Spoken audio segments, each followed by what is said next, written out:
श्री गुरुचरित्र अध्याय 10 संकटाचे फलश्रुती संकटाचे निरसन होऊन कार्यसिद्धी होईल। अध्याय 10 वल्लभेस ब्राह्मणांना जीवदान। श्री गणेशाय नमः। नामधारक सिद्ध योग्यांना म्हणाले, महाराज श्रीपाद येती सूक्ष्म रूपाने कुरुपुरातच राहिले असे तुम्ही म्हणालात, मग त्यांच्या अर्थात दत्तात्रयांचे पुढील अवतार कसे झाले? सिद्ध म्हणाले, श्री गुरूंचा महिमा अत्यर्क आहे, त्यांच्या लीलेचा कोणाला ठांग लागत नाही। ते कार्यासाठी अनंत रूपे धारण करू शकतात। भगवान विष्णू क्षीरसागरात वास करतात, पण भक्तांच्या उद्धारासाठी त्यांनी भूतलावर अनेक अवतार घेतले, ते तुम्हालाही माहीत आहे। सृष्टीचक्र अव्याहत चालण्यासाठी एकमेव अद्वितीय असे हे परब्रह्म त्रिरूप झाले, हे सर्व मान्य आहे। हे सर्वसामान्यांना आकलन होत नाही, म्हणून श्रीपाद यती कुरुपुरात अव्यक्त होऊन राहिले। तरी त्यांनी कालपरत्वे योगबलाने विविध अवतार घेतले हे समजून घ्या। गुरुभक्ती कधीही व्यर्थ ठरत नाही। जो अत्यंत आपुलकीने श्रीगुरूंची सेवा भक्ती करतो, त्यांच्यावर दृढ विश्वास ठेवतो, त्या भक्तांना ते अहोरात्र जपतात, त्याची काळजी घेतात। मी तुम्हाला याविषयीची एक कथाच सांगतो, म्हणजे श्रीगुरूंची वत्सलता आणि ते कार्यासाठी कसे प्रकट होतात याची खात्री पटेल। वल्लभेस नावाचे एक काश्यप गोत्री ब्राह्मण होते। ते सुशील व सदाचारी होते। ते व्यापारधंदा करायचे, श्रीपादांची भक्ती करायचे आणि त्यांच्या दर्शनासाठी अनेक वर्षी कुरुपुरास जायचे। एकदा ते व्यापारासाठी निघाले, तेव्हा या खेपेस चांगला नफा झाला, तर गुरुस्थानी 1000 ब्राह्मणांना भोजन द्यायचे असा त्यांनी मनोमन संकल्प केला होता।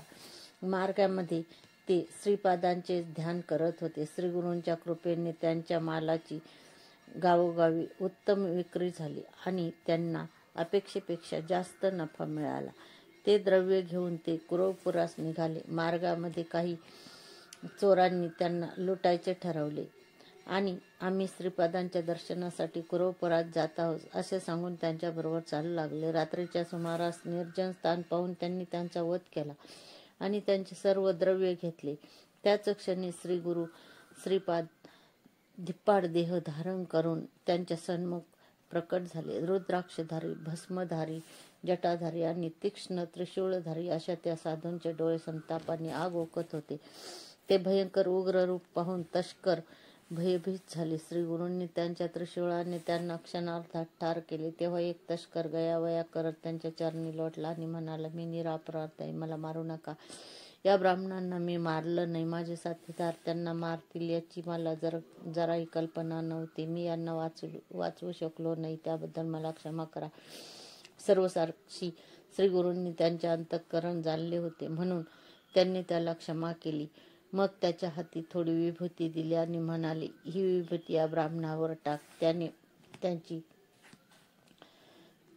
मानधडाला लावली, ती विभूती तिथे प्रोक्षण केली, तर काय आश्चर्य, ते गुरुभक्त ब्राह्मण तत्काळ उठून बसले। तेव्हा श्रीपाद येती एकदम अदृश्य झाले। जिवंत झालेल्या वल्लभेस ब्राह्मणांनी त्या तस्कराला विचारले, तू मला का धरले आहेस?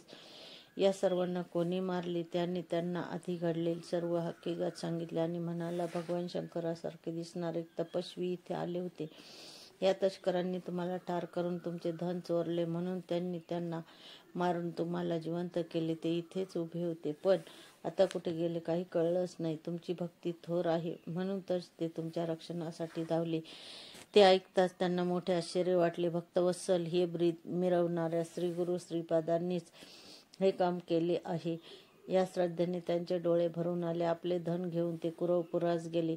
तिथे गुरुपादुकांची भावभक्तीने पूजा करून 4 सहस्र ब्राह्मणांना भोजन दिले। नामधारक असे आहे कुरुपूर क्षेत्राचे महात्म्य। श्रीगुरू श्रीपाद अदृश्य रूपाने तिथे निरंतर वास करतात, हे तुम्ही नीट लक्षात घ्या।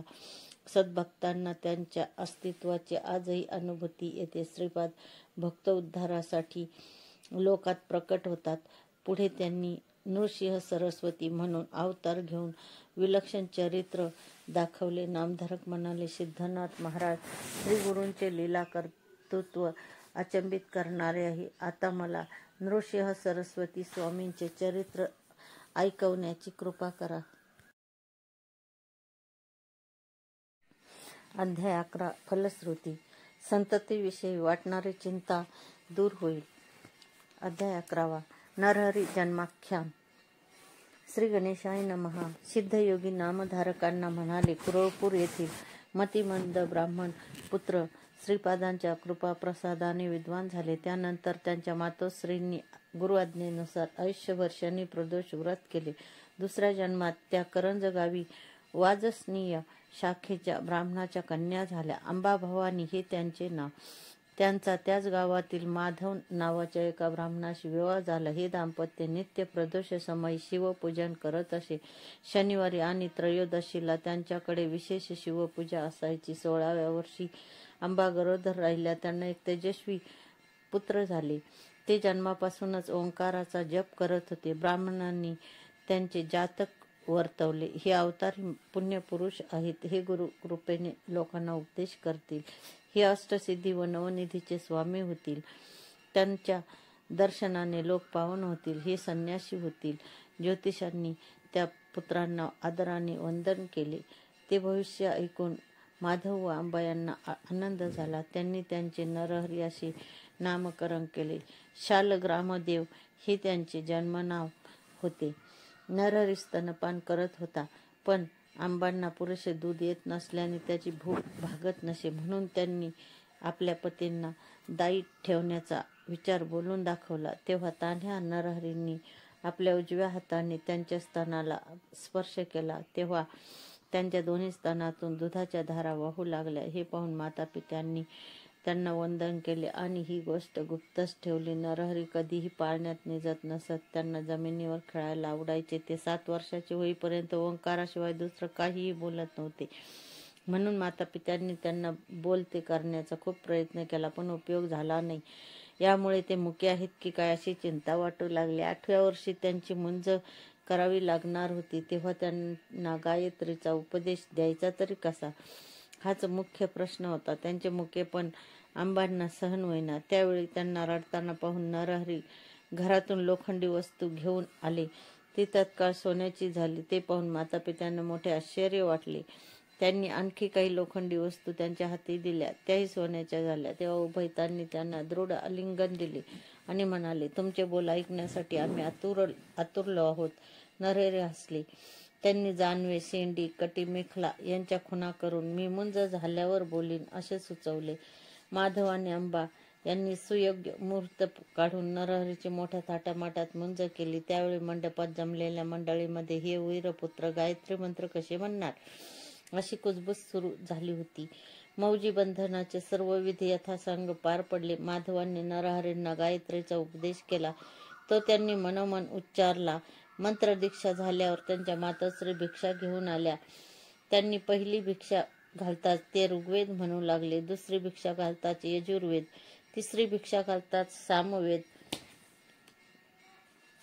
म्हणू लागले. तेव्हा ते अवतारी महात्मा आहेत याची खूण पटून लोक त्यांना वंदन करू लागले. त्यावेळी आपल्या पुत्राचे ते कौतुक पाहून माधव आणि अंबा आनंदाने डोलू लागले. नरहरींनी मातोश्रींना नमस्कार केला व म्हणाले, तुम्ही मला भिक्षा मागण्याची आज्ञा दिली आहे. आता मी घरोघरी भिक्षा मागेन आणि तीर्थयात्रा करीन. ते ऐकून अंबांना रडू आले. तुम्ही आमचे एकुलते एक पुत्र, तुम्हीच निघून गेलात तर आम्ही कोणाच्या तोंडाकडे पाहायचे असे म्हणून त्या मूर्छित पडल्या. नरहरींनी त्यांना सावध केले आणि म्हणाले, आई, मला नियोजित कार्यासाठी गृहत्याग करणं भाग आहे. तुम्ही मला अडवू नका. तुम्हाला आणखी 4 विद्वान पुत्र होतील. ते तुमची उत्तम सेवा करतील. मग त्यांनी आपला वरदहस्त त्यांच्या मस्तकी ठेवला. त्यामुळे त्यांना पूर्वजन्मीचे स्मरण झाले. आपले नरहरी हे श्रीपाद वल्लभ आहेत. आपण त्यांचे नित्य प्रदोषसमयी पूजन करायचो. म्हणून या जन्मात ते आपल्या पुत्राच्या रूपाने प्रकट झाले आहे हे त्यांनी ओळखले. नरहरी त्यांना म्हणाले, मातोश्री, मी तुम्हाला जाणीवपूर्वक हे ज्ञान दिले आहे. याची कुठेही वाच्यता करू नका. मी संन्यासी असल्यामुळे तीर्थयात्रा करण्यासाठी निघणार आहे. मला निरोप द्या. पण त्या संमती देईनात. त्या म्हणाल्या, नरहरी, तुम्ही गेलात की पुन्हा दिसणार नाही. अल्पवयात संन्यास घेणे योग्य नाही. धर्मशास्त्राला अनुसरून वागावे. ब्रह्मचर्य, गृहस्थ, वानप्रस्थ या क्रमाने नंतर संन्यास घेणे योग्य आहे. आधी इंद्रिये तृप्त करावीत. जीवन समृद्धपणे जगावे आणि मगच तपश्चर्येची वाट धरावी. सिद्धयोगी म्हणाले. नामधारक आंबांचे बोलणे ऐकून नरहरींनी त्यांना जे तत्वज्ञान सांगितले तेच मी तुम्हाला सांगणार आहे, ते लक्षपूर्वक ऐका.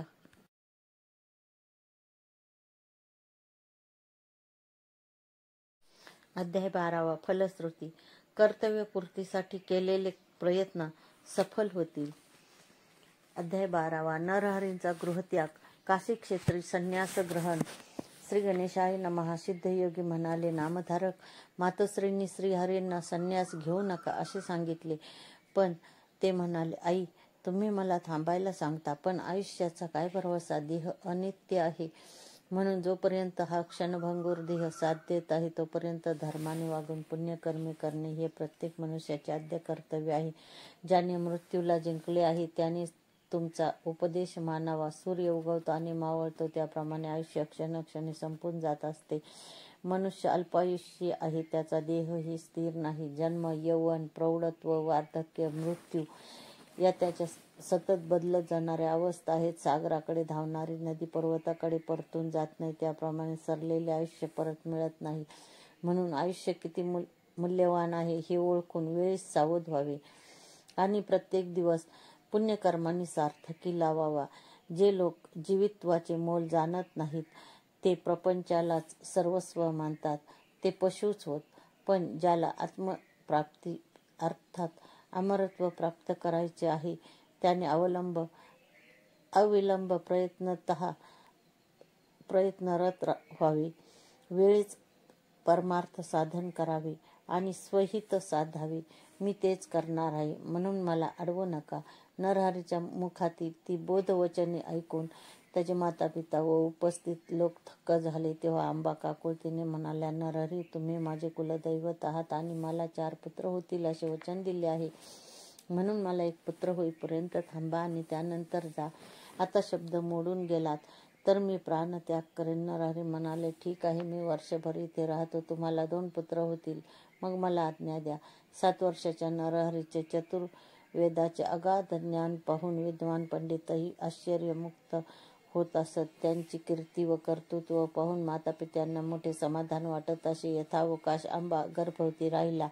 त्यांना जुळे पुत्र झाले. वर्ष पूर्ण होताच नरहरी त्यांना म्हणाले, आई तुमच्या इच्छेनुसार मी वर्षभर इथे राहिलो. तुम्हाला आणखी 2 पुत्र झाले. 2 पुत्र व 1 कन्या होतील.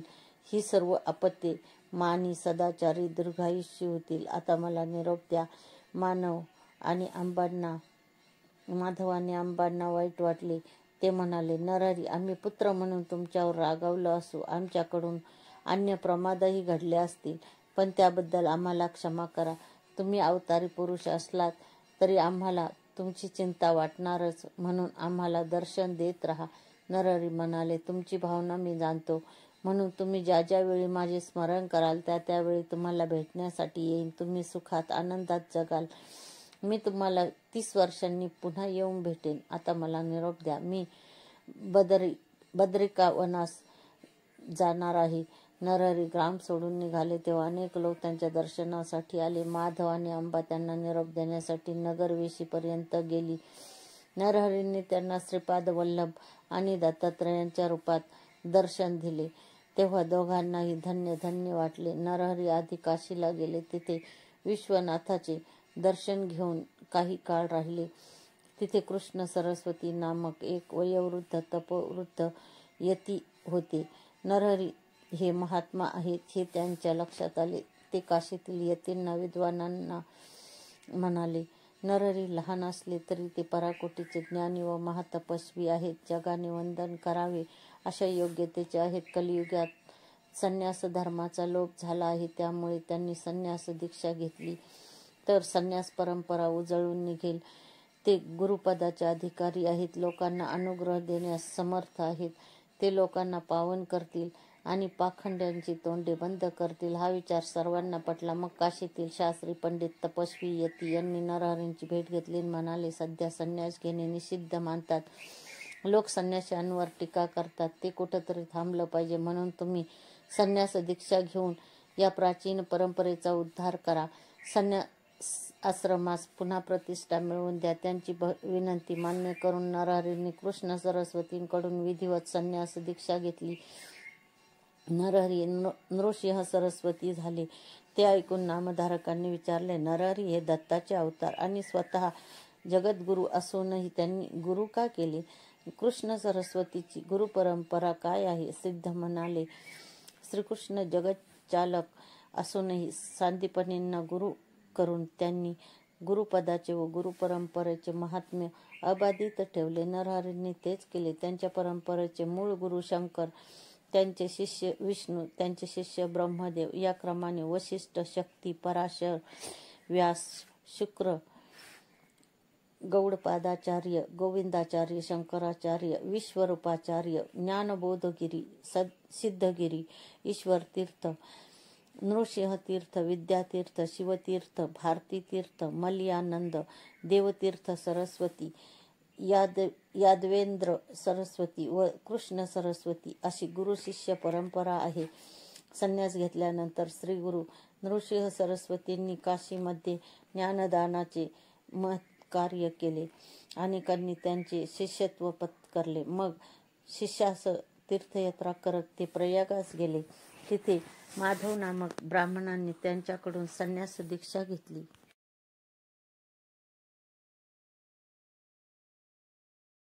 अध्याय 13. फलश्रुती.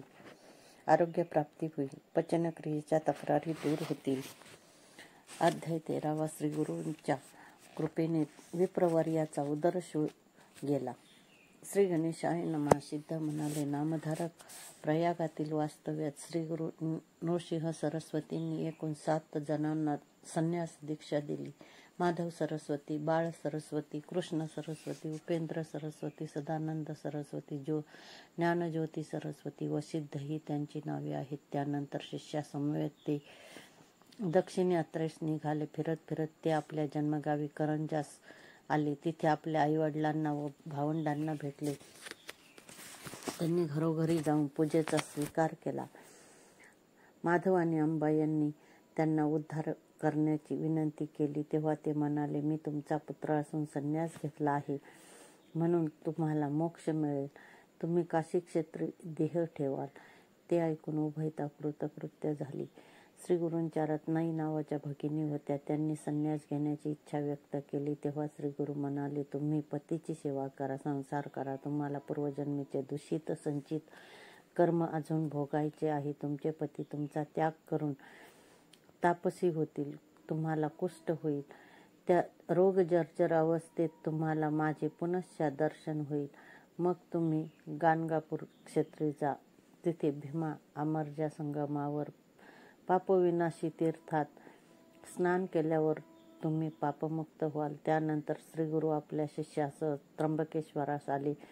त्यांनी आपल्या शिष्यांना त्या क्षेत्राचे महात्म्य सांगितले. म्हणाले, पूर्वी या ठिकाणी गौतमासह अनेक ऋषी तपश्चर्या करत होते.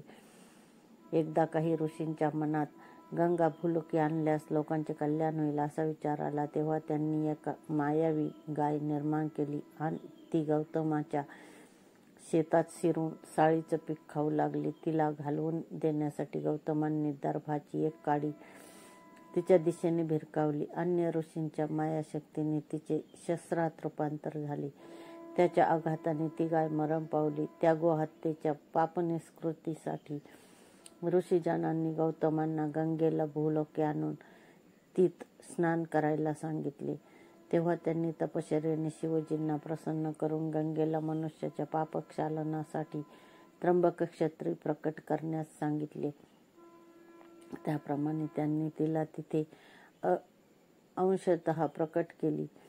गौतमामुळे तिला गौतमी नाव मिळाले. त्यानंतर गौतमी काठची तीर्थक्षेत्रे पाहत श्री गुरु मंजरिका गावी आले.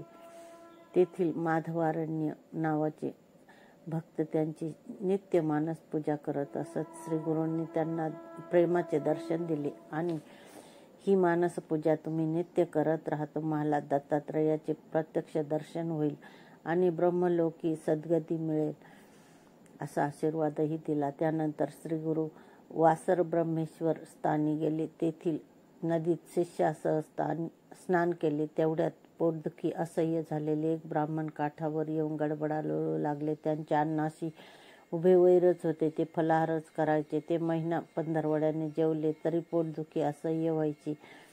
आदल्या दिवशी त्यांनी सणानिमित्त मिष्टान्न भोजन केले होते, म्हणूनच हा त्रास होत होता. शेवटी त्यांनी आता प्राणत्यागाशिवाय या जीवघेण्या व्याधीतून सुटका होणार नाही असा निर्वाणीचा विचार करून पोटावर जड पाषाण बांधला आणि विषण्ण मनाने शिवनाम घेत नदीत शिरले. श्रीगुरूंनी त्यांची वेदना जाणली. त्यांना बोलावून घेतले आणि या व्याधीवर माझ्याकडे एक रामबाण औषध आहे. आता तुमचे दुखणे गेलेच म्हणून समजा असे म्हणून धीर दिला आणि आत्महत्येपासून परावृत्त केले. त्यावेळी सायनदेव नावाचे एक ब्राह्मण ग्रामाधिकारी श्रीगुरूंच्या दर्शनास आले. श्रीगुरूंनी त्यांचे गोत्र, मूळ गाव आदी चौकशी केली व म्हणाले, सायनदेव हे ब्राह्मण पोटदुखीने आजारी आहेत. यांना तुमच्या घरी न्या. उडदाचे वडे, सांदणे, दुग्ध मिश्रित पक्वान्नाचे उत्तम भोजन द्या. त्यावर ते म्हणाले, माझ्या घरचे अन्न खाऊन यांचा प्राण गेला तर मला नाहक ब्रह्महत्येचे पातक होईल.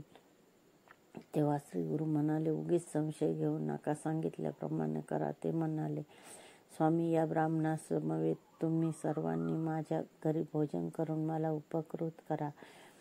श्रीगुरूंनी त्यांना संमती देताच ते आनंदाने घरी गेले.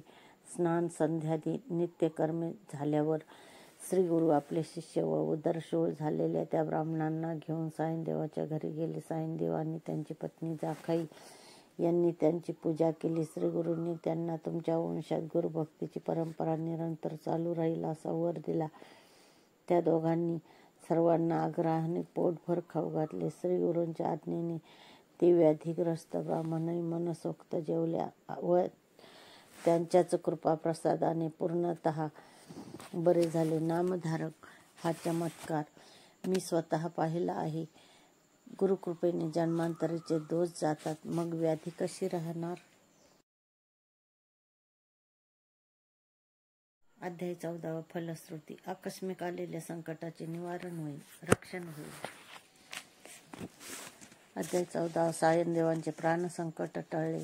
श्री गणेशाय नमः. नामधारक सिद्धांना म्हणाले, हे योगेश्वर, श्री गुरु नृसिंह सरस्वतींनी उदरशूळ झालेल्या ब्राह्मणांना व्याधीमुक्त केले. त्यानंतर पुढे काय घडले ते सांगा. ते म्हणाले, श्री गुरूंनी सायनदेवाची सेवा स्वीकारली. त्यांचा भक्तिभाव पाहून ते प्रसन्न झाले. त्यांनी त्यांना तुमच्या वंशात उत्तरोत्तर गुरुभक्त जन्माला येतील असा आशीर्वाद दिला. तेव्हा त्यांनी त्यांच्या चरणांना वंदन केले व म्हणाले, गुरुदेव, तुमचा महिमा अगाध आहे. तुमच्या आशीर्वादाने माझ्या वंशात भक्तीची परंपरा अखंड राहो. माझ्या वंशजांना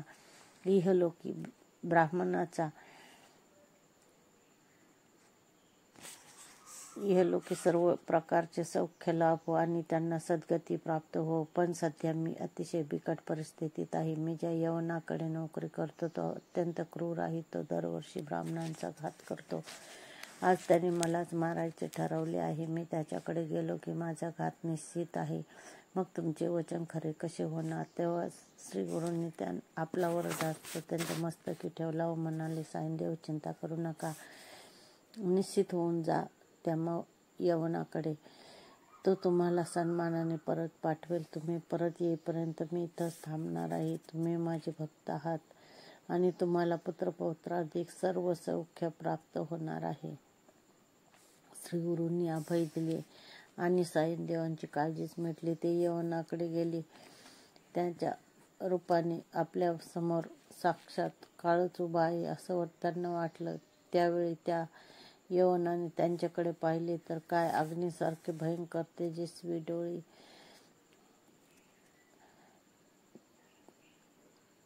ते अग्नीसारखे भयंकर तेजस्वी दिले. तेव्हा काय चमत्कार आहे हेच त्याला कळेना. त्याची मती कुंठित झाली. त्याच्या तोंडातून शब्दच निघेना. तो संतापाने अक्षरशः थरथरत होता. त्याचे उग्र रूप पाहून भीतीने श्रीगुरूंचा धावा करू लागले. त्यावेळी त्याच्याकडे पाहत त्या यवनाला चक्कर आली. तो कसाबसा घरात गेला आणि पलंगावर पडताच झोपी गेला. तेवढ्यात त्याला एक भयंकर स्वप्न पडले. त्यामध्ये एक तेजस्वी ब्राह्मण शस्त्राघात करून त्याच्या शरीराचे तुकडे तुकडे करत आहे अशी दृश्य दिसले. तो दचकून जागा झाला. त्यावेळी त्याच्या हृदयातून प्राणांतिक कळा येत होत्या. त्यामुळे तो घाबरला. या ब्राह्मणाचा घात केल्यास आपलाही मृत्यू अटळ आहे हे त्याच्या लक्षात आले. त्याने धावत जाऊन त्या ब्राह्मणाचे पाय धरले. तुम्हाला इथे कोणी बोलवले? कृपा करून आपल्या घरी जा असे म्हणून वस्त्रभूषणे देऊन त्यांना निरोप दिला. प्राणसंकट टळले होते. या सायनदेव श्रीगुरूंना भेटण्यासाठी आतुरतेने धावत नदीतीरी गेले. त्यांनी कृतज्ञतेने त्यांचे पाय धरले. त्या समयी यवनाकडील वृत्तांत सांगताना त्यांचे हृदय अक्षरशः गलबलून गेले होते. ते म्हणाले, गुरुदेव, तुम्ही माझे रक्षण करते आहात आणि तुमच्या सेवेतच मला जीवदान मिळाले आहे. आता तुमची सेवा हाच माझा धर्म, म्हणून तुम्ही मलाही तुमच्याबरोबर न्या. तेव्हा ते म्हणाले, सायनदेव, तुम्ही तीर्थयात्रेसाठी दक्षिणेकडे मी निघालो आहे. 15 वर्षांनी परत येऊ. तेव्हा तुमच्या गावाजवळच राहू. त्यावेळी तुम्ही मुलाबाळासह मला भेटायला या. आता तुम्ही घरातच राहा आणि सुखाने संसार करा. श्रीगुरूंनी सायनदेवाचे सत्वत्व केले आणि समजूत घालून त्यांना घरी पाठवले. तिथून तीर्थयात्रा करत ते शिष्यासह वैजनाथ क्षेत्री गेले. तिथे स्वतःला प्रकट न करता गुप्तपणे राहिले. नामधारक म्हणाले, महाराज, श्रीगुरूंनी आपले अस्तित्व तिथं का प्रकट केलं नाही? त्याच्या शिष्यांना त्यांनी कुठे पाठवले? सिद्ध म्हणाले, सांगतो. श्रीगुरूंचे चरित्र अतिशय थोर आहे. ते तुम्ही शांतपणे ऐका.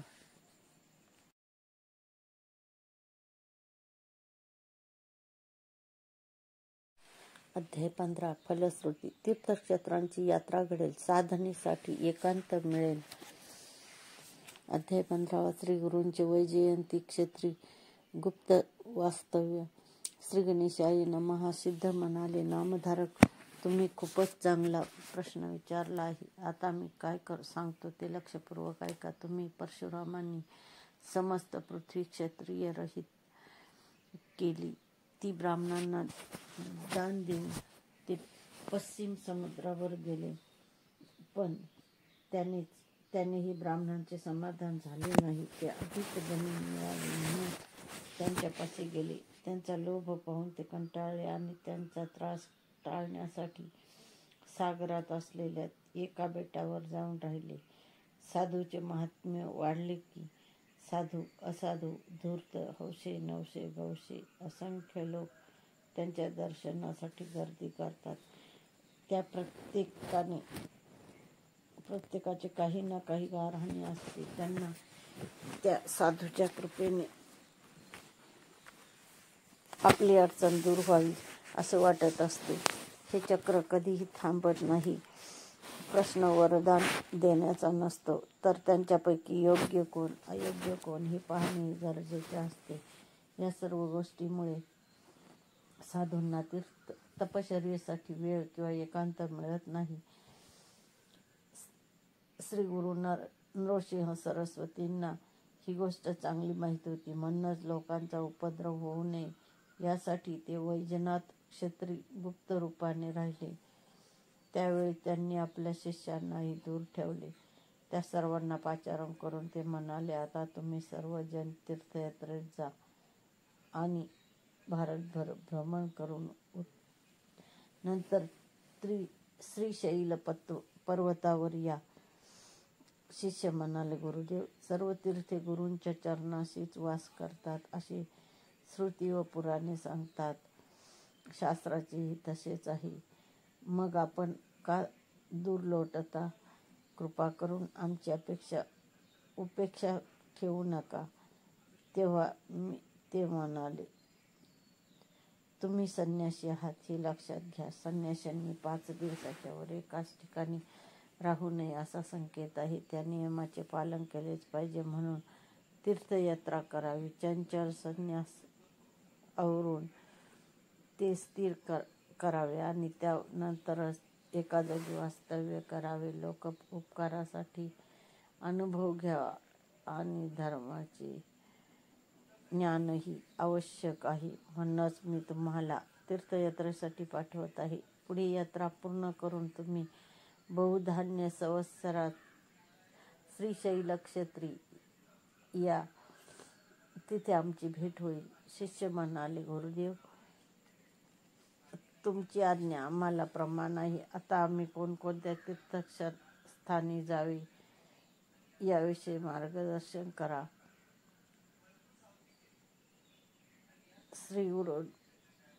श्री गुरूंनी त्या शिष्यांना प्रथम काशी क्षेत्री जाण्यास सांगितले. तिथून गंगा, यमुना, सरस्वती, करुणा, कुशावर्ती, कृष्णा, वेणी, वितस्ता, शरावती, मरुदवृद्धा, अश्विनी, मधुमती, सूरनदी, चंद्रभागा, रेवती, शरयू, गौतमी, वेदिका, कौशिका, मंदाकिनी, सहस्रवक्त्रा, पूर्णा, बहुधा, वरुणा, वैरोचनी, सनिहिता, नर्मदा, गोदावरी, तुंगभद्रा, भीमा, अमरजा, पाताळ, गंगा, कावेरी, ताम्रपर्णी, कृतमाला, गंगा, पंचगंगा, मलय, प्रभा, श्वेतशृंगी या नद्यांच्या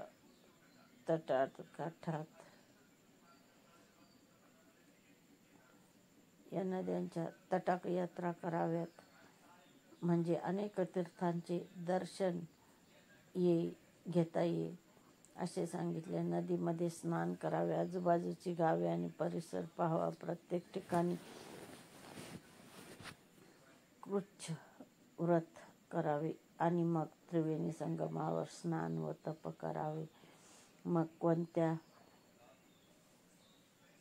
दिवसात नद्यांचे पाणी मिलन असते, कोणत्या काळात नदीमध्ये स्नान करू नये, नदीत स्नान करण्यायोग्य नाही हे लक्षात कोणत्या कारणांनी ओळखावे तेही सांगितले.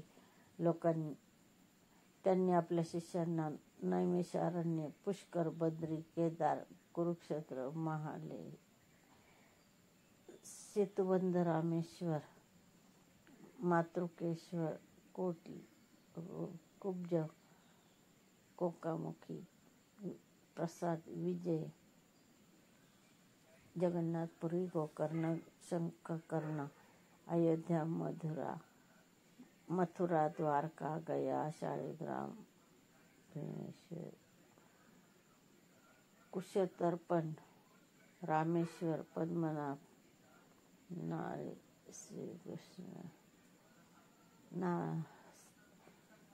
पद्मनाभ, श्रीरंग, कुंभकोण, हरेश्वर, गाणगापूर, नृसिंहतीर्थ, चंद्रकुंड, कोल्हापूर, भिलवडी, अमरापूर, युगालय, शूरपालय, पिठापूर, शेषाद्री, मणिगिरी, वृषभाद्री,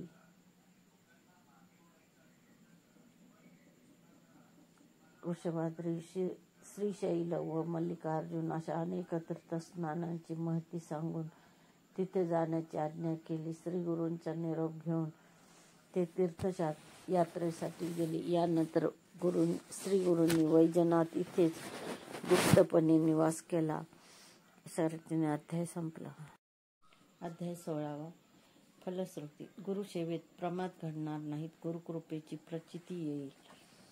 अध्याय 16. गुरुभक्त, अरुणी, वेद आणि उपमान्य. श्री गणेशाय नमः. सिद्ध म्हणाले, नामधारक वैजनाथ क्षेत्री अंबाभवानी नावाचे एक मनोहर स्थान आहे. श्रीगुरूंनी तिथे वर्षभर वास्तव्य केले. त्यांचे सर्व शिष्य यात्रेला गेल्यानंतर मी स्वतः त्यांच्या सेवेत राहिलो होतो. एके दिवशी एक ब्राह्मण साधक श्रीगुरूंकडे आले व म्हणाले, स्वामी, मी बरीच साधना केली पण आत्मज्ञान झाले नाही.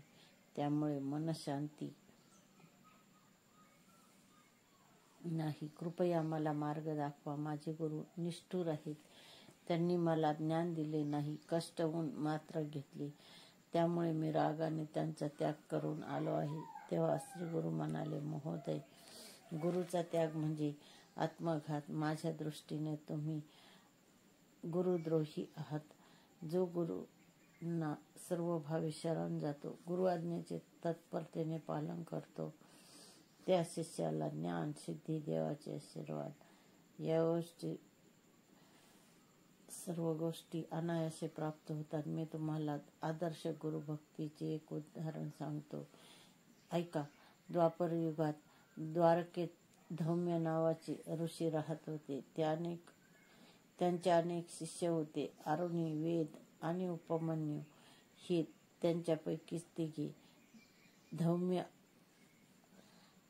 आपल्या शिष्याची अनेक प्रकारे परीक्षा घेत असत आणि कसोटीला उतरलेल्या शिष्यांवर तात्काळ कृपा करत असत. एके दिवशी त्यांनी आरुणींना शेताला पाणी देण्यास सांगितले. त्यानंतर आरुणी शेतावर गेले. जवळच एक कालवा वाहत होता. एवढ्या मोठ्या शेताला पाणी द्यायचं तर आपला प्रवाह बंधाऱ्याने अडवणं आवश्यक होते. म्हणून त्यांनी जागा निवडली आणि शिळा टाकून बंधारे घालायला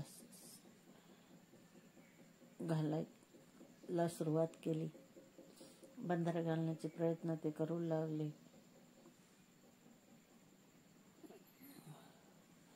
पण पाण्याच्या जोरामुळे तो टिकेना. तेव्हा प्राण गेले तरी चालतील, पण शेताला पाणी द्यायचंच असा निश्चय करून बंधाऱ्याचा जो भाग प्रवाहाकडे टिकत नव्हता तिथे ते स्वतः आडवे झोपले. हा प्रयत्न सफल झाला. प्रवाह अडला व शेताला पाणी मिळाले. रात्र झाली तरी ते परतले नाहीत. तेव्हा चिंतामग्न धौम्य मशालीच्या उजेडात त्यांना शोधण्यासाठी आले. शेतात पाणी मिळालेले पाहून त्यांना समाधान वाटले, पण आरुणी कुठेही दिसत नाहीत. त्यांनी हाका मारल्या तेव्हा ते प्रवाहातून बाहेर आले. ते थंडीने गारठून गेले होते, पण त्यांच्या मुखावर कर्तव्यपूर्तीचे समाधान होते. तेव्हा सर्व प्रकार लक्षात आल्यावर धौम्यांनी गुरुकार्यासाठी प्राणाचीही पर्वा न करता आरुणींना वात्सल्याने जवळ घेतले व आमचा वरदहस्त त्यांच्या मस्तकी ठेवला. त्यांच्या आशीर्वादाने ते तत्काळ महाज्ञानी झाले. धौम्यांनी वेदांना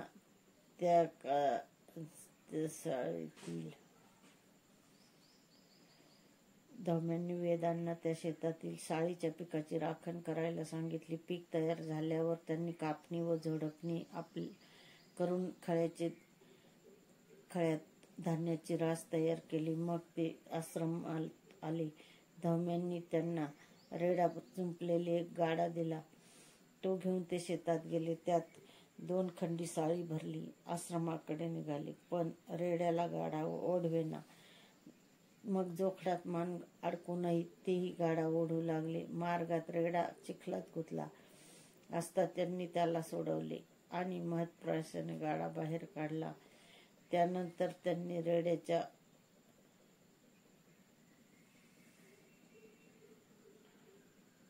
रेड्याच्या गळ्यातील फास स्वतःच्या गळ्याभोवती बांधला आणि खांद्याचा आधार देऊन तो गाडा कसाबसा ओढत आश्रमात आणला. धौम्यांनी धावत येऊन त्यांच्या गळ्याभोवती आवळलेला फास सोडवला व स्वहस्ते त्यांचा घाम पुसला. त्यांच्या भक्तीने प्रसन्न झालेल्या धौम्यांनी त्यांनाही वरदान देऊन वेदशास्त्र संपन्न व महाज्ञानी केले.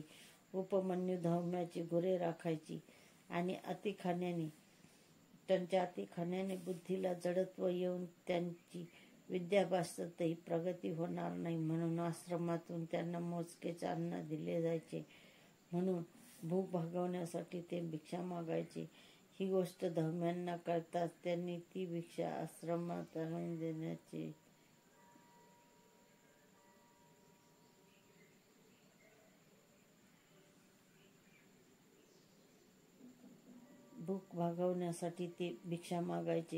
ही गोष्ट धौम्यांना कळताच त्यांनी ती भिक्षा आश्रमात आणून देण्यास सांगितली. मग ते 2दा भिक्षा मागू लागले. धम्यांनी तीही आश्रमात देण्यास सांगितली. मग ते वासरे पिताना गायीच्या आचळातून जो अतिरिक्त पाना व्हायचा ते दूध पिऊन भूक भागवू लागले. धम्यांनी त्यालाही प्रतिबंध केला. एकदा त्यांनी रुईच्या झाडातून ओघळणारा चिकच द्रोणात गोळा करून दूध समजून प्राशन केला. त्याचा काही अंश डोळ्यात गेल्याने त्यांना अंधत्व आले. ते रानामध्ये चाच पडत हिंडू लागले. तिथे अडखळून एका आडात पडले आणि आता गुरेवासरे हरवतील या चिंतेने रडू लागले. रात्री धम्यांनी शोध घेऊन त्यांना शोधून काढले. उपमन्यूंनी त्यांना सर्व प्रकार सांगितला आणि त्यांनी त्यांना अश्विनी कुमारांचे स्मरण करायला सांगितले. त्या देवाच्या कृपेने उपमन्यूंना पुन्हा दृष्टी आली. ते आडातून बाहेर आले.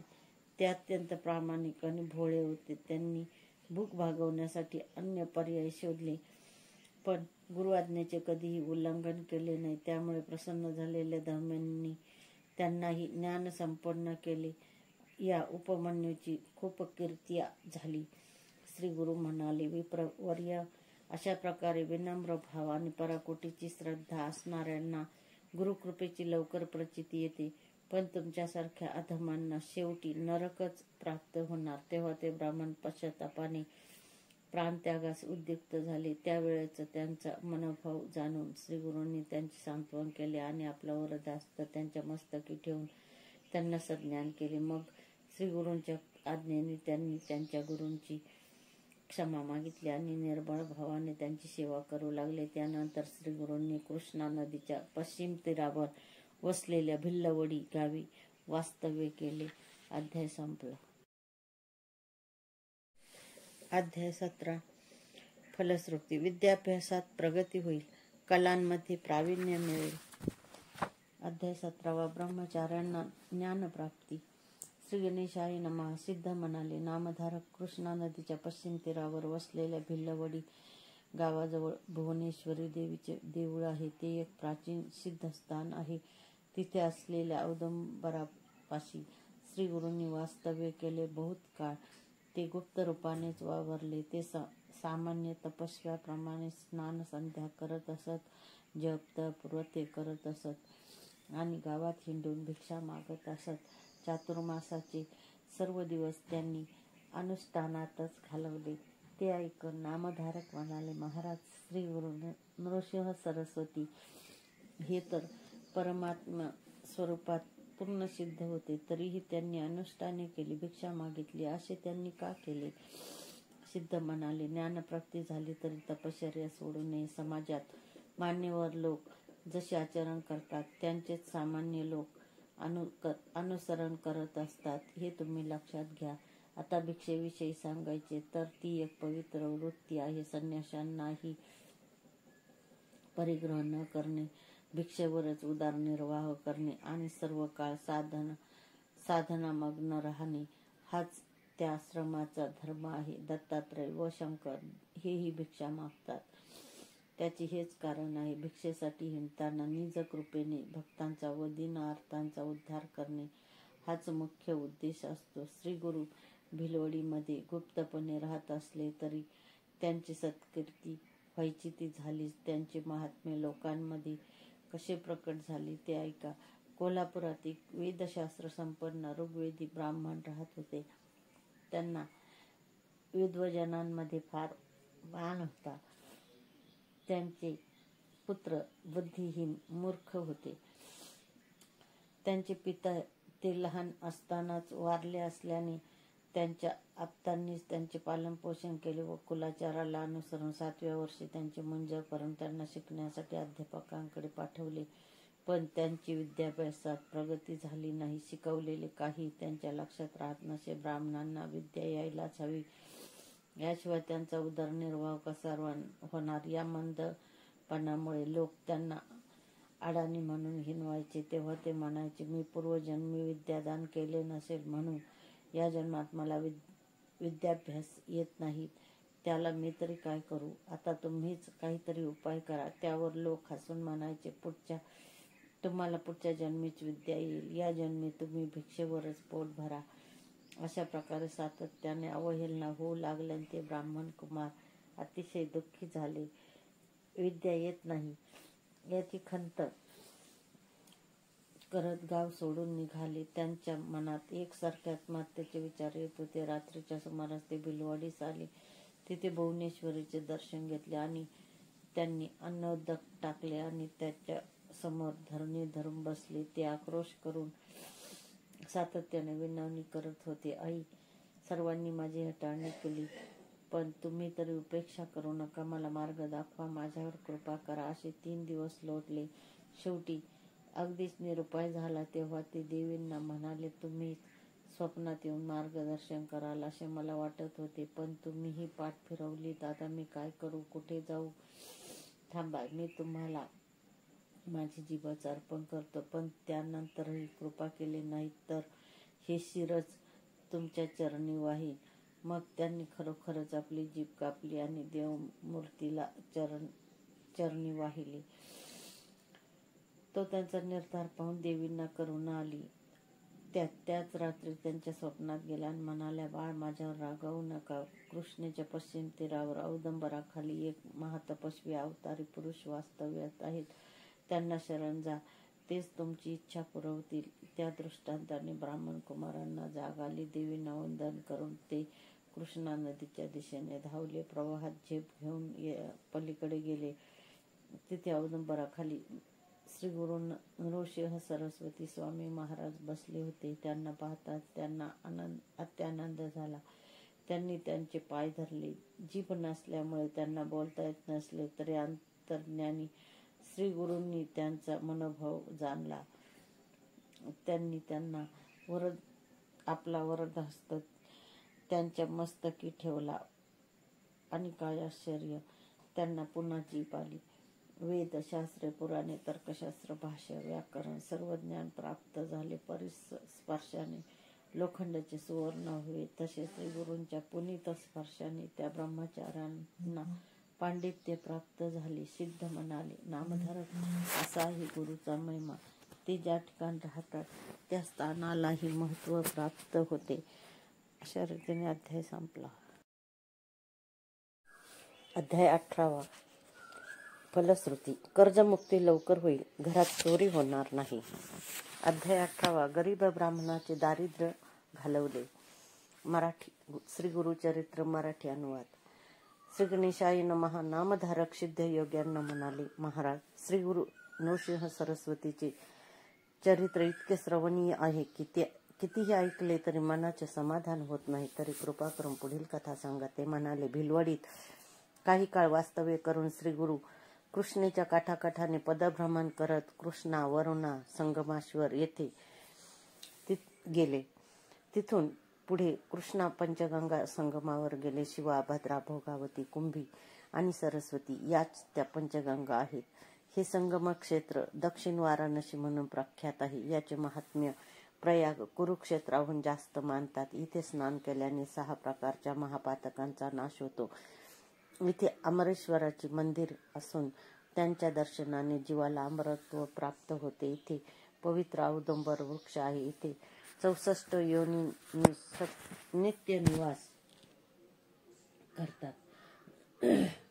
इथे 64 योगिनी नित्य निवास करतात. येथील संगम षटकुळात शुक्लतीर्थ, पापविनाशी तीर्थ, काम्यतीर्थ, सिद्धवरद तीर्थ, प्रयाग तीर्थ, शक्ती तीर्थ, अमरतीर्थ, कोटी तीर्थ अशी 8 तीर्थे आहेत आणि कृष्णा, वेणी, पंचगंगा मिळून एकूण 7 नद्या आहेत. त्यांच्या दर्शनाने सर्व मनोकामना पूर्ण होतात. त्यांच्यात स्नान केल्याने अगणित पुण्य लाभ होतो. या कृष्णा पंचगंगा संगमावर श्री गुरु काही काळ गुप्त रूपाने राहिले. त्यानंतर त्यांचे महात्म्य लोकांमध्ये प्रकट झाले. कशी ते सांगतो. पंचगंगा संगमावर अमरपूर नावाचे गाव आहे. तिथे श्री गुरु भिक्षा मागण्यासाठी जात असत. त्या गावात एक वेदाभ्यासी गरीब ब्राह्मण राहत होता. ते सुशील, सात्विक, कर्म मार्गाचे नीट आचरण करणारे व अतिथ्यशील होते. ते नित्य कोरडी भिक्षा मागून कुटुंबाचे पालनपोषण करायचे. त्यांच्या पत्नीही सुस्वभावी आणि पतिव्रता होत्या. त्या ब्राह्मणाच्या अंगणात घेवड्याचा एक वेल होता. त्याला पुष्कळ शेंगा यायच्या. एक एखाद्या दिवशी भिक्षा मिळाली नाही तर ती दोघे त्या घेवड्याच्या शेंगावरच गुजराण करत असत. एके दिवशी श्रीगुरु भिक्षेसाठी त्या ब्राह्मणाच्या घरी गेले असता त्यांनी श्रीगुरूंना आदराने घरात नेले. त्यांची भक्तिभावाने पूजा केली. त्यांना भात व घेवड्याच्या शेंगांची भाजी असे भोजन दिले. त्या सेवेने श्रीगुरु अतिशय प्रसन्न झाले. त्यांनी त्या ब्राह्मणाला आता तुमचे दारिद्र्य जाईल असा आशीर्वाद देऊन निरोप घेतला. संगमावर जाताना त्यांनी त्यांच्या अंगणातील घेवड्याचा वेल उपटून टाकला आणि निघून गेले. श्रीगुरूंनी घेवड्याच्या वेलाचा उच्छेद केला म्हणून ब्राह्मणींना अतिशय दुःख झाले. त्या नशिबाला दोष देत रडू लागल्या. म्हणाल्या, अरे रे, काय हे दुर्दैव! त्या यतींना आम्ही काय त्रास दिला म्हणून त्यांनी आमचे अन्नच तोडून टाकले. हे त्यांचे बोलणे त्यांच्या पतीला रुचले नाही. ते रागावून म्हणाले, यतीश्वरांना दोष देऊ नका. सर्व विश्व त्या महादेवाच्या अधीन आहे. आपले प्रारब्ध जसे आहे तसे सर्व घडत असते.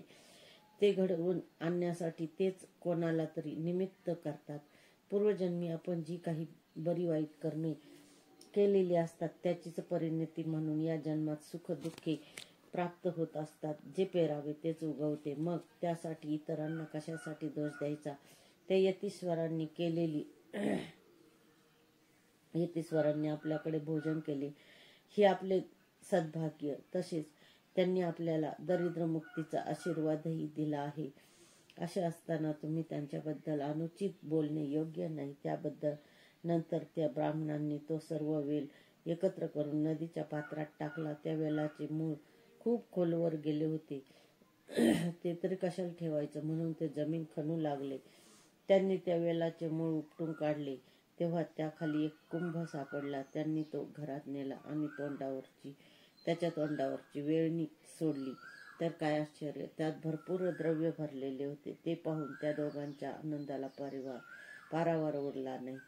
श्रीगुरु आमच्यावर प्रसन्न झाले. त्यांनी आमचे दैन्य घालवले. हे ईश्वरी अवतार आहेत असे म्हणून ती दोघे यतीश्वराचा जय जयकार करू लागली. त्यानंतर ते दाम्पत्य संगमावर गेले. त्यांनी श्रीगुरूंना कृतज्ञतेने वंदन केले आणि त्यांची पूजा करून घडलेला सर्व प्रकार सांगितला. तेव्हा ते म्हणाले, या घटनेची कुठेही वाच्यता करू नका. जर बोललात तर आलेली लक्ष्मी निघून जाईल. माझ्याबद्दलही काही सांगू नका. तुमच्या वंशात लक्ष्मी अखंड नांदेल. ते ऐकून ते दाम्पत्य धन्य झाले. श्रीगुरूंचा निरोप घेऊन ते घरी परतले. नामधारक ज्याच्यावर गुरुकृपा होते त्याच्या घरी दैन्य राहतच नाही आणि म्हणून ज्याचे दैव चांगले नाही त्याने श्रीगुरूंना शरण जाऊन त्यांची भक्ती करावी. गुरुकृपेने इह परलोकी सौख्य प्राप्त होते. भक्तांचे कल्याण होते. अध्याय 19. फलश्रुती. साधू संतांची सेवा घडेल, भाग्योदय होईल. मराठी अनुवाद. अध्याय 19. नावाड्याची त्रिस्थळी यात्रा. श्री क्षेत्र औदुंबर महात्म्य. श्री गणेशाय नमः. नामधारक सिद्ध योग्यांना म्हणाले, महाराज, श्रीगुरूंनी कृष्णा पंचगंगा संगमावर अमरेश्वराच्या निकट औदुंबर वृक्षाखाली वास्तव्य केले असे तुम्ही म्हणालात. पण अश्वत्थादी अनेक पवित्र वृक्ष असताना श्रीगुरूंच्या औदुंबावरच का प्रीती होती? ते म्हणाले, पूर्वी नृसिंह अवतार घेऊन विष्णूंनी आपल्या नखांनी हिरण्यकश्यपूचे पोट फाडून त्याचा वध केला. त्याच्या पोटात विष असल्यामुळे विष्णूंच्या हाताच्या बोटाचा व नखाचा दाह होऊ लागला. त्यावर उपचार म्हणून त्यांनी औदुंबराच्या फळामध्ये आपली नखे रोवली. तेव्हा कुठे तो दाह शमला व त्यांचा क्रोधही कमी झाला. शांतता लाभल्याने नृसिंह आणि लक्ष्मींनी औदुंबरास वर दिला. औदुंबरा, जे तुला पूज्य मानून तुझी सेवा करतील ते पापमुक्त होतील. त्यांच्या सर्व मनोकामना पूर्ण होतील. तुझ्या छायेत जपादी अनुष्ठाने केल्याने अनंतपट फलप्राप्ती होईल. तुझ्या सेवेने ब्रह्महत्यादी महादोषाचे निरसन होईल. आम्ही दोघे तुझ्या सानिध्यात नित्य वास करू. श्रीगुरु नृसिंहाचा नित्य जप करत असत. त्या जपाने उग्रता येऊ नये म्हणून ते औदुंबराखाली वास करत असत. अमरेश्वरा सन्निध 64 योगिनींचा वास होता. त्या रोज दुपारी श्रीरूपाने श्रीगुरूंच्या दर्शनास येत असत आणि त्यांना आपल्या स्थानी नेत असत. त्यांच्या पूजेचा व नैवेद्याचा स्वीकार करून श्री गुरु परत औदुंबरापाशी येत असत. एकदा एक नावाडी शेताची राखण करत होते. योगिनी श्री गुरु समवेत नदीपाशी आल्या तेव्हा प्रवाह दुभंगला आणि सर्वांनी आत प्रवेश करतात तो पूर्ववत झाला. काही वेळाने श्री गुरु त्यातून एकटेच बाहेर आले. हे सर्व पाहून त्या नावाड्याला मोठे नवल वाटले. त्यांनाही श्रीगुरूविषयी कुतूहल वाटू लागले. मग दुसऱ्या दिवशी तेही त्यांच्या मागोमाग प्रवाहात शिरले. ते एका दिव्य नगरात प्रवेशले. तेथील लोक आरती घेऊन श्रीगुरूंच्या स्वागतासाठी आले. त्यांनी त्यांना दिव्य मंदिरात नेले. रत्नखचित सिंहासनावर बसवून त्यांची पूजा केली आणि त्यांना भोजन दिले. तेवढ्यात श्रीगुरूंचे नावाड्याकडे लक्ष गेले. ते म्हणाले, तुम्ही इथे का आलात? नावाडी म्हणाले, स्वामी, मी सहज भावाने तुमच्या दर्शनासाठी आलो आहे. तुमच्या दर्शनाने मी धन्य झालो. तुमची माझ्यावर कृपादृष्टी राहो एवढीच प्रार्थना आहे. तेव्हा त्यांचा निष्कपट भाव पाहून श्रीगुरु म्हणाले, नाविक, तुम्ही इथे आलात, येथील भक्तीचा सुख सोहळा पाहिलात, त्यामुळे तुमचे दैन्य गेलेच म्हणून समजा. पण या गोष्टीची कुठेही वाच्यता करू नका, अन्यथा तुम्हाला मृत्यू येईल. मग त्यांना घेऊन ते संगमावर आले. त्यांचा निरोप घेऊन नावाडी शेताकडे निघाली. मार्गामध्ये त्यांना गुप्तधन सापडले. त्या धनाने त्यांचे दारिद्र्य गेले. त्यानंतर ते व त्यांची पत्नी श्रीगुरूंची अखंड सेवा करू लागले. एके दिवशी ते नावाडी श्रीगुरूंना म्हणाले, स्वामी, माघ मासात प्रयागात स्नान करणे, काशी यात्रा करणे खूपच पुण्यप्रद मानले जाते. मी अडाणी आहे, पतित आहे, या गोष्टीचा मला कसा लाभ होणार? ते ऐकून श्रीगुरूंना कळवळ आला. ते म्हणाले, अहो कृष्णा, पंचगंगेचा संगम असलेले हे स्थानच प्रयाग तीर्थ आहे. अमरेश्वराचे स्थान असलेले हे गावच काशी क्षेत्र आहे. कोल्हापूरला दक्षिण गया म्हणतात. ज्यांना उत्तरेकडील काशी, गया, प्रयाग क्षेत्रे जाता येत नाही त्यांनी या त्रिस्थळाची यात्रा करावी. पण तुम्हाला ही ती क्षेत्रे प्रत्यक्षच पाहायची आहेत ना? मग चला माझ्याबरोबर. मग श्रीगुरूंनी त्यांना व्याघ्र चर्मावर आपल्या मागे बसवले आणि आपल्या अचित्य योगशक्तीने क्षणार्धात प्रयोग क्षेत्री नेले. तेथील संगमावर स्नान करून मध्यान्ह समयी ते काशीस आले. तिथे गंगेत स्नान करून विश्वनाथाचे दर्शन घेतले. सायंकाळी गंगा क्षेत्री स्नान व दर्शन करून सूर्यास्ताच्या समयी ते मुक्कामी परतले. अशा प्रकारे श्रीगुरूंच्या कृपेने त्या नावाड्याला तिन्ही पुण्यक्षेत्राची यात्रा घडली.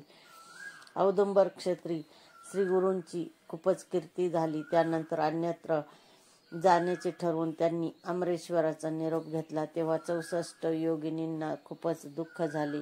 श्रीगुरूंनी त्यांचे सांत्वन केले व म्हणाले, मी लौकिक अर्थाने पूर्वेकडे जात असलो तरी सूक्ष्म रूपाने इथेच राहणार आहे. औदुंबर कल्पवृक्ष आहे, त्यामध्ये मी अन्नपूर्णांना ठेवून जात आहे. हे स्थळ गुरुस्थान म्हणून प्रख्यात होईल. जे भक्त आपल्या पादुकांची आणि औदुंबराची सेवा करतील,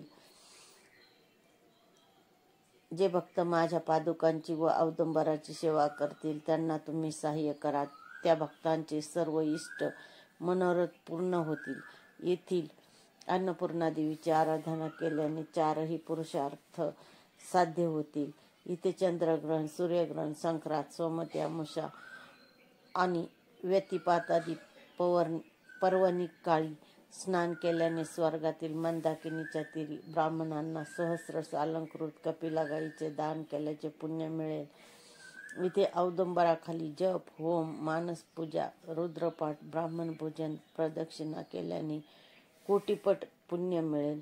श्रीगुरूंनी योगिनींना औदुंबर क्षेत्राचे महात्म्य सांगितले व ते भीमातीरी वसलेल्या गाणगापुरास गेले. अध्याय समाप्त. अध्याय 20. फलश्रुती. संततीवरचे घंटांतर टळेल, संततीचे आरोग्य चांगले राहील. मराठी अनुवाद. अध्याय 20. श्रीगुरुचरित्र. ब्राह्मणीची ब्रह्मसंबंध बाधा दूर केली. श्री गणेशाय नमः. सिद्ध नामधारकांना म्हणाले, श्रीगुरु औदुंबर क्षेत्री आहेत अशी त्यांची दृढ श्रद्धा आहे. ज्या भक्तांना त्यांच्या कृपेची अनुभूती येतेच त्याविषयीची एक कथा सांगतो, ऐका. शिरोळ गावी गंगाधर नामक एक वेदाभ्यासी ब्राह्मण राहत होता. त्याच्या सुशील पत्नींना 5 पुत्र होते. त्यापैकी एकही जगला नाही. संतती जगण्यासाठी त्यांनी अनेक उपाय केले, पण उपयोग झाला नाही. म्हणून त्या दुःखी दाम्पत्याने गावातील ज्ञानी ब्राह्मणांना विचारले असता ते गंगाधराच्या पत्नींना म्हणाले, पूर्वीजन्मी तुम्ही शौनक गोत्राच्या एका ब्राह्मणाकडून ऋण घेतले होते, पण ते परत केले नाही. त्यामुळे त्यांनी निराशेने आत्महत्या केली. ते ब्राह्मण पिशाच झाले असून तेच तुमचे गर्भपात करत आहेत. ते ऐकून त्या ब्राह्मणी शोकाकुल झाल्या. त्यांनी ब्राह्मणांचे पाय धरले आणि म्हणाल्या, माझ्या पूर्व दुष्कृत्यामुळे मी मातृत्व सुखाला मुकले आहे. आता तुम्हीच काहीतरी मार्ग दाखवा. त्यावर ते म्हणाले, कन्या, तुम्ही ब्रह्मद्रव्याचा अपहार व ब्रह्महत्या असे दुहेरी पातक केले आहे. तो दोष घालवण्यासाठी औदुंबर क्षेत्री जा. तिथे राहून श्री गुरुचरणांची आराधना करा. ते पवित्र गुरुपीठ आहे. तेथील पापविनाशी तीर्थात स्नान करून तुम्ही औदुंबराला पाणी घाला. असे 7 वेळा करून श्री गुरूंच्या चरणावर जलाभिषेक करा. नंतर काम्यतीर्थात आंघोळ करून गुरुचरणांची नित्य भक्तिभावाने पूजा करा. अशा प्रकारे महिनाभर आराधना केल्यावर श्री गुरु नृसिंह सरस्वतीच्या कृपाप्रसादाने तुम्ही पापमुक्त व्हाल. ब्रह्मसंबंधाची बाधा टळेल व तुमचे कार्य होईल. त्या विप्रांच्या आदेशानुसार त्या ब्राह्मणी औदुंबर क्षेत्री गेल्या. तिथे राहून स्नान, उपोषण, औदुंबराला पाणी घालणे, प्रदक्षिणा घालणे, श्री गुरु चरणाची पूजा करणे, त्याप्रमाणे आराधना करू लागल्या. 3ऱ्या दिवशी रात्री त्या ब्राह्मणी निद्रेत असताना गतजन्मी आत्महत्या केलेले ते ब्राह्मण त्यांच्या स्वप्नात आले व क्रोधाने ओरडून म्हणाले, तुम्ही माझे 100 रुपये द्या, नाहीतर मी तुमचा जीव घेईन. तुमचा वंशज वाढू देणार नाही. या आराधनेने तुम्हाला काहीच साध्य होणार नाही. अशा प्रकारे धमकावून ते त्यांना मारण्यासाठी धावले. तेव्हा घाबरलेल्या ब्राह्मणी मार चुकवण्यासाठी औदुंबरा आड गेल्या. तिथे श्रीगुरूंना पाहून त्यांच्या मागे लपल्या. श्रीगुरूंनी त्या ब्राह्मणांना विचारले, तुम्ही यांना का मारत आहात? ते म्हणाले, यांनी माझ्या द्रव्याचा अपहार केला आहे, म्हणून त्यांची बाजू घेऊन माझ्याशी पक्षपात करू नका.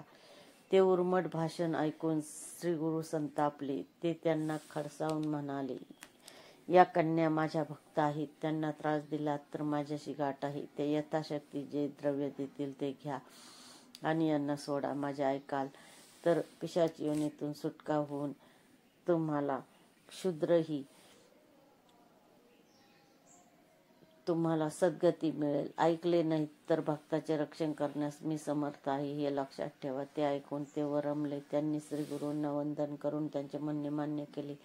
श्रीगुरु त्यांना म्हणाले, या ब्राह्मणींनी तुमचे उत्तर कार्य केल्यावर तुम्हाला सद्गती मिळेल, म्हणून द्रव्यासाठी अडून बसू नका. या यथाशक्ती जे देतील त्यावर समाधान माना. मग ते ब्राह्मणींना म्हणाले, साध्वी, या आराधनेने तुम्ही ब्रह्महत्येच्या पातकातून मुक्त व्हाल. हा ब्रह्मसंमत तुम्हाला त्रास देणार नाही. तुम्हाला पूर्णायुष्य कन्या व पुत्र होतील. तुमचे कल्याण होईल. या स्वप्नदृष्टांताने त्यांना धीर आला. त्या ब्राह्मणींनी महिनाभराची गुरुचरणांची सेवा पूर्ण केली. मग त्या ब्राह्मणाच्या नावाने उत्तर कार्य व दानधर्म केला. त्यामुळे त्यांचे ब्रह्महत्येचे पातक नाहीसे झाले. ब्रह्मसंबंधालाही मुक्ती मिळाली. अन्य दिनी श्रीगुरु पुन्हा त्यांच्या स्वप्नात गेले. 2 नारळ त्यांच्या ओटीत टाकले आणि म्हणाले, साध्वी, तुम्हाला विद्वान शतायुषी पुत्र होतील. तुमची वंश परंपरा अखंड राहील. आता व्रताचे उद्यापन करा. त्याप्रमाणे त्यांनी उद्यापन केले. त्या प्रसंगी श्रीगुरूंनी स्वतः प्रकट होऊन त्या दंपतीस दर्शन व आशीर्वाद दिले.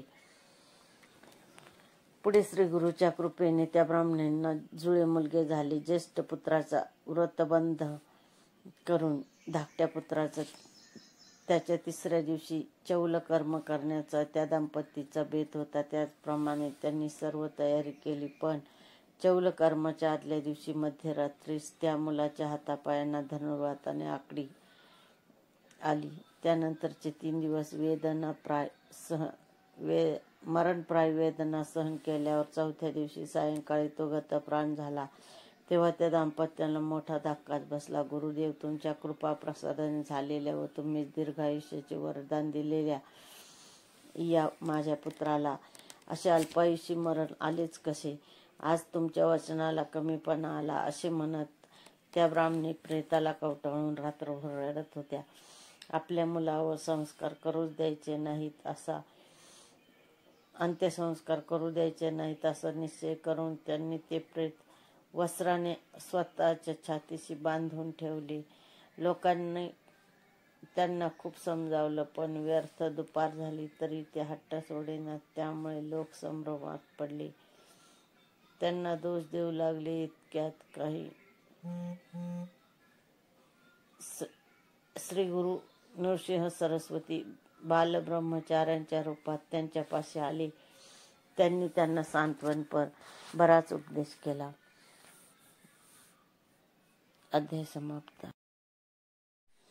अध्याय 21. फलश्रुती. संततीवरचे गंडांतर टळेल, संततीचे आरोग्य चांगले राहील. अध्याय 21. श्री गुरुचरित्र. मराठी अनुवाद. मृत विप्र पुत्र पुन्हा जिवंत झाला. श्री गणेशाय नमः. सिद्ध म्हणाले, नामधारक ब्रह्मचार्यांनी मृत बालकांच्या मातोश्रीचे अर्थात गंगाधराच्या पत्नीचे मृदू वचनांनी सांत्वन केले. म्हणाले, बाई, या भूलोकी जन्मलेल्या प्रत्येकाला आज न उद्या जायचेच आहे. कोणी आधी जातो, कोणी नंतर जातो. उत्पत्ती व नाश ही सृष्टीचक्र अव्याहत चालू आहे. मायेच्या अचित्य प्रभावाने मनामध्ये ममत्व निर्माण होते. त्या भ्रांतीनेच कन्या, पुत्र, पत्नी, मित्र यांची आसक्ती उत्पन्न होते. सर्व प्रकारचे प्राणी आपल्या पूर्वकर्माप्रमाणे उत्पन्न होतात आणि देह प्रारब्ध भोगतात. मृत्यूनंतर जीवात्मा पुन्हा नवीन देह धारण करतो. अर्थात व्यक्ताचे अव्यक्त होणे आणि अव्यक्ताचे व्यक्त होणे हा क्रम चालूच असतो. म्हणून जे ज्ञानी आहेत ते मनुष्याच्या जन्माचे व मृत्यूचे सुखदुःख मानत नाहीत. अज्ञानी मनुष्य मात्र माया मोहामुळे नाती जोडून सुखदुःखे भोगतात. तुमचे असेच अनेक जन्म झालेले आहेत. त्यावेळी कोणतरी तुमचे माता, पिता, बंधू, स्वैर असणारच. त्यांच्या वियोगाचे दुःख तुम्ही आज करता काय? मग या जन्मात पुत्रवियोग झाला म्हणून रडण्यात काय अर्थ आहे? हा देह अस्थिमांसाचा नश्वर गठ्ठा आहे. मलमूत्राचे आगार आहे. घृणास्पद आहे. म्हणून याची आसक्ती धरू नका. हे कलेवर अंत्यसंस्कारासाठी देऊन टाका. ब्राह्मणी म्हणाल्या, महाराज, तुमचे म्हणणे मला पटते, पण ते स्वीकारण्याचे धैर्य माझ्यात नाही. नृसिंह सरस्वती स्वामी महाराज म्हणजे दत्तात्रयाचे अवतार. यापूर्वी तुम्ही 5 पुत्र गमावल्याचं दुःख मी भोगले आहे. पण मी त्यांना शरण गेले असता त्यांनी मला अभय दिले आणि तुमची संतती ज्ञानी व दीर्घायुष्य होईल असा आशीर्वाद दिला. त्यामुळे मी निश्चिंत झाले. पण आज माझा पुत्र गेल्यामुळे माझ्या विश्वासाला तडा गेला आहे. आज मी प्राणार्पणच करणार. त्यांचा निश्चय अटळ होता. म्हणून त्यांची मनोअवस्था जाणून ब्रह्मचारी म्हणाले, श्रीगुरूंच्या आशीर्वादानुसार तुमचा पुत्र पूर्णायुषी झाला नाही याचे दुःख वाटणे स्वाभाविक आहे. तो विश्वास ढळू देऊ नका. आता पुत्राचे कलेवर येऊन औदुंबर क्षेत्री जा. मग त्याच्या बाबतीत जे योग्य आहे ते श्रीगुरु करतीलच. त्यांच्या आश्वासक बोलण्याने ब्राह्मणींना धीर आला. मुलाचे शेव पाठीला बांधून त्या औदुंबर क्षेत्री गेल्या. तिथे आपल्या बाळाला श्रीगुरूंच्या पादुकांजवळ ठेवले आणि श्रीगुरूंनी आपल्याला इथेच वरदान दिले होते तो प्रसंग आठवून त्या अनिवार्य आक्रोश करू लागल्या. गुरुपादुकांवर डोके ठेवून रडू लागल्या. पादुका रक्ताने माखल्या.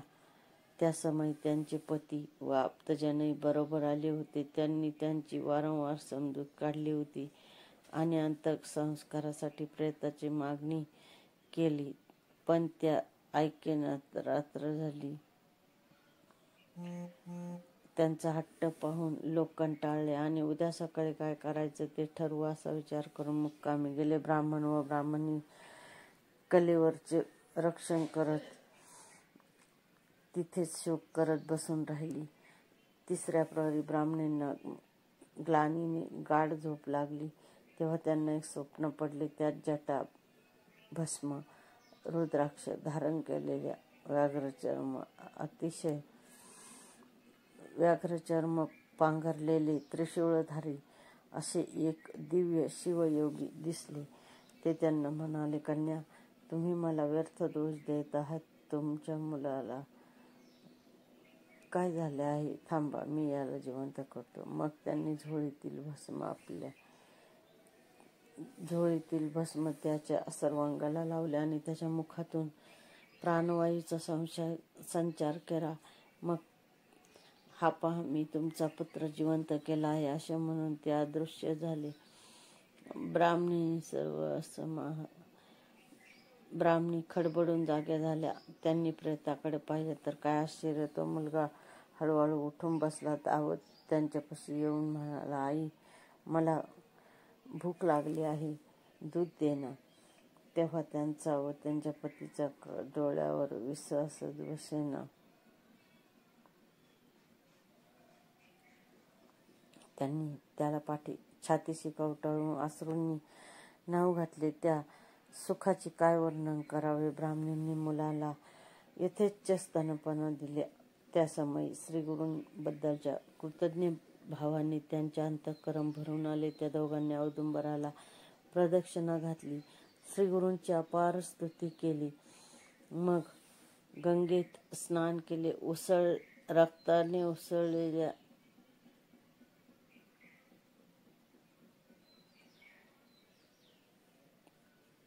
रक्ताळलेल्या पादुका स्वच्छ धुतल्या, त्यांची पूजा केली, दीप लावला. औदुंबराला पाणी घालून ती उभयता भावभक्तीने गुरुभजन करू लागली. सकाळी त्यांची आप्तमंडळी प्रेत अंत्यसंस्कार करण्यासाठी तिथे आली. तेव्हा गंगाधराचा पुत्र जिवंत झालेला पाहून त्या सर्वांना आश्चर्य वाटले. त्यांनी श्रीगुरूंचा उत्स्फूर्त जय जयकार केला. सिद्ध म्हणाले, नामधारक असा आहे औदुंबर गुरुस्थानाचा महिमा. इथे श्रीगुरूंच्या प्रीत्यर्थ औदुंबराला पाणी घालणे, प्रदक्षिणा घालणे, गुरुपादुका पूजन, ग्रंथ वाचन, ब्राह्मण संतर्पण, होम हवन, दान धर्म, जप केल्याने त्यांची प्रसन्नता लाभून भाविकांचे मनोरथ पूर्ण होतात. औदुंबर हे त्रिभुवन कीर्तीचे गुरुपीठ आहे. या अत्यंत पवित्र स्थानी उपासना केल्याने भाविकांचे कल्याण होते. अध्याय